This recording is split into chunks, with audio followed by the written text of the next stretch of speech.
Boa tarde, pessoal. Tudo bem? Aqui é o professor Adriano falando. Vim a Viamão, uma cidade histórica, conversar com um grande amigo e irmão, Dr. Henrique Doronha. Trabalha com equinos desde a sua formação, se especializou em odontologia equina, posteriormente migrou, não digo de uma forma muito rápida, mas todo mundo conhece ele hoje como o homem do bem-estar animal equinos. E eu vim aqui conversar um pouquinho com ele sobre a prática dele, clínica, voltada para a anatomia e para a fisiologia do equino, e trazer algumas mensagens importantes para a formação de vocês, pessoal. Tá? Seja bem-vindo, Então, Henrique. Buenos, gurizada, obrigado, Adriano, pelo convite. É um prazer estar participando junto contigo, né, dessa atividade. Esse momento é um momento de inovação, de evolução, né? Temos que adequar os nossos métodos, né, de ensino, e acho que esse é um sistema que está funcionando legal e a gente está conseguindo se reunir aí com todo cuidado para conseguir produzir algum material, e acho que isso é importante, né? Tentar ocupar o nosso tempo e levar conhecimento para frente. Obrigado pela oportunidade, conta comigo sempre. Da mesma forma, a faculdade ideal está de portas abertas. Estavas confirmado já a tua palestra na nossa semana acadêmica, infelizmente apareceu essa infortuna, né? Essa tristeza que é a quarentena do Covid, mas vamos driblar esse obstáculo aí, vamos seguir adiante, né? Sempre com a amizade, porque isso é fundamental. Né? É isso aí. Então, Henrique, me diz, no teu ponto de vista como médico veterinário, clínico, quais são os principais exercícios que tu já observou que o equino ele se favorece na sua fortificação em estrutura óssea? Bom, o cavalo participa de mais imensa diversidade de prova, né? A gente tem tipos de cavalos diferentes, tipo de provas diferentes, e para isso a gente precisa condicionamentos físicos diferentes, exercícios físicos, preparações diferentes. Puxando um pouco a brasa para o nosso assado, né? Claro. Quando a gente fala em cavalo crioulo é mais de 90% da criação do estado, então é muito mais comum a gente entrar no mercado do cavalo crioulo do que de qualquer outra raça, então vamos tentar puxar um pouco aí para o mercado do freio de ouro e dessas provas do crioulo. Se a gente pensar em freio de ouro, é uma prova extremamente extensa, né? Uma prova que normalmente dura 3 dias, 4 dias de duração. Elas são várias etapas funcionais, né? Começa com uma etapa morfológica e depois ela passa por várias etapas funcionais. E essas etapas, elas têm momentos de alta velocidade, de arrancadas, e tem momentos mais lentos. Então são momentos que tu alterna exercícios aeróbicos e exercícios anaeróbicos. Se tu somar todo o tempo de prova, ele é curto, ela é rápida.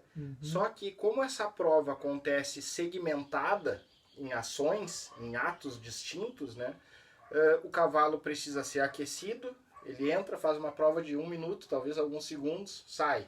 Esfria o corpo, para, talvez algumas horas depois, aquece de novo, volta de novo. E isso exige um condicionamento físico do cavalo fora de série. Com certeza. Porque se tu pensar em meia hora de aquecimento para 1 minuto de prova, então na verdade tu tem 31 minutos, vamos dizer assim, né? Usando um exemplo aí para deixar a coisa numérica para ficar mais fácil de entender.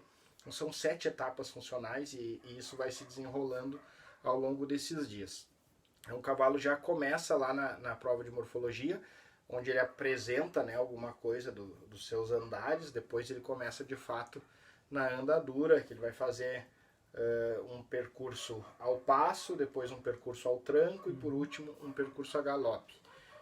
É a prova que se estende, né, um pouco mais de tempo, mas a não ser o galope, que tem uma demanda energética maior, o passo, o tranco e o trote, eles demandam um reforço muscular importante, embora não tenha aquele consumo, né, acelerado de energia, né? E a estrutura óssea é importante para esse movimento, por exemplo, os aprumos?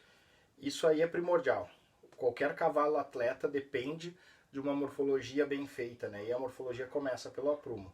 O cavalo que tem problema de aprumo, ele sempre vai sobrecarregar alguma estrutura em detrimento de outra. Perfeito. E isso vai levar ele à lesão.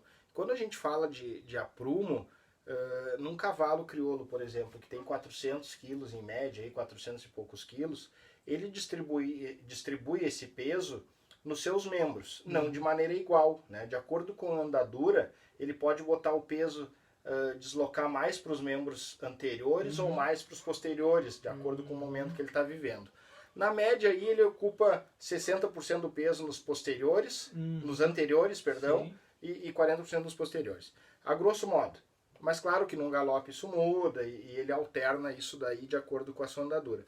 Mas igual, todos os membros estão recebendo carga, estão recebendo tensão. Aquilo é um pilar. Quando esse pilar está bem alinhado, ele distribui esse peso ao longo dele.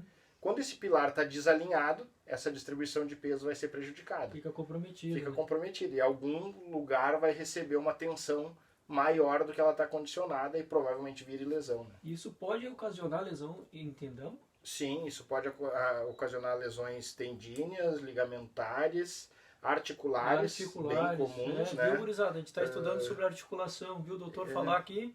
A articulação, ela é a parte que recebe uma boa parte das tensões, né? Porque ela que tem movimento, né? Certo. O osso em si tende a sofrer um pouco menos porque ele não tem o movimento que a articulação tem. Então a articulação vai receber essa tensão desequilibrada, né?